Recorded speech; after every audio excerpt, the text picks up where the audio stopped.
Hi everybody, thank you for coming. I'm here to try to persuade you to consider getting an e-reader for many different reasons. And I'm especially addressing my grandma who refuses to advance to the e-reader. There are a variety of e-readers on the market. The two most popular ones really are put out by Amazon, and they have the Kindle, and then you have the Nook, which is by Barnes & Noble. They're two different formats of books, so you can't read the Amazon books on the Nook and vice versa. You have to buy those formats for that reader. But there's generic readers and there are apps. If you don't have a reader, you can also get an app for your phone or your tablet, and you can read your book through the apps.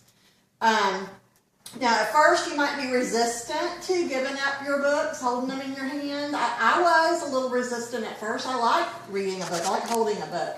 And I tell you, you get so spoiled with these because they're so portable. They're so, they don't take up, I have, probably 1,000 books on this, and I don't have to store them in my home. I don't have them on shelves, and I don't have them taking up space in my closet in boxes.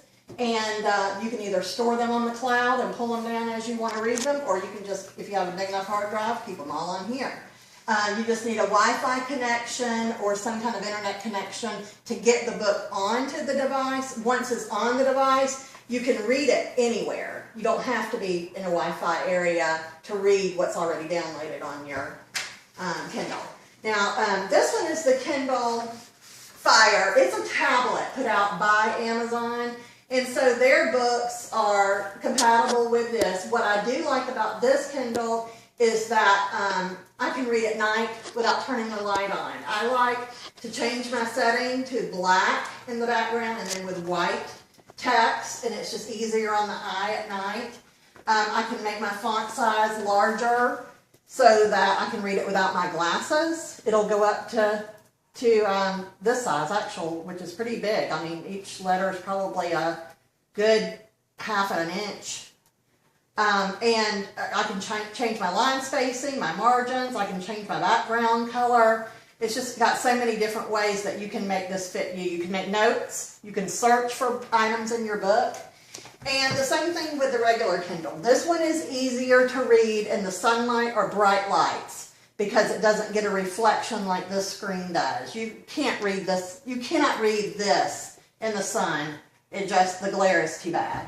But this is just like reading a paperback. Again, I can go through here and I can adjust my font size and make it as big as I like. So especially someone who has a difficult time seeing can read that. Then you just flip your pages as you go. You can also search for certain things on here. If you wanted to go back and read something again, you could put keywords in and search for that. And there's other advantages to owning an ebook. They're cheaper to produce for the publishers, but so far I haven't seen the evidence that they're passing these savings along to the customers. I've actually seen the ebooks cost more than the paperbacks, which is ridiculous to me because they're they're not having to transport the books, they're not having to waste the paper, and the customers receive them instantly. The minute you order them and you download them to your device, you get them within seconds. So I'm not quite sure, except for I believe that possibly the publishers are taking advantage of the convenience to the customer, and they're charging for that convenience. And one downfall to this is that ebooks are difficult to share. A lot of the titles are not lendable at all. They don't consider that you own it, even though you bought it. You lease it. And so you're not, some of the titles will let you share one time for 2 weeks. That's it.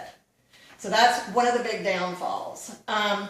They're definitely better for the environment. I talked about saving the trees and not having to fill up landfills, disposing of old books.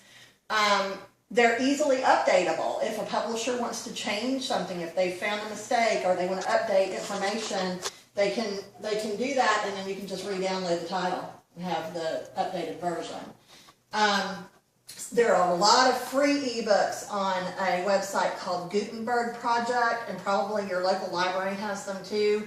Once the classics have expired and their copyrights, then the books are now free. So there's over 45,000 of those.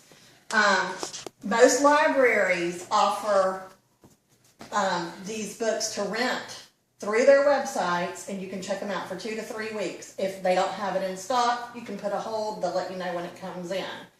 And there's a new service out now called Scribd, SCRIBD.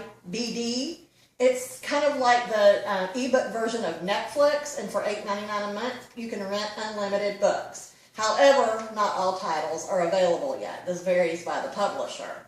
So I hope that you will consider getting an ebook and give it a try, see how you like it. I think you'll find that you will get accustomed to it and you will like it. You get a little spoiled with them. Well, thank you very much for being here.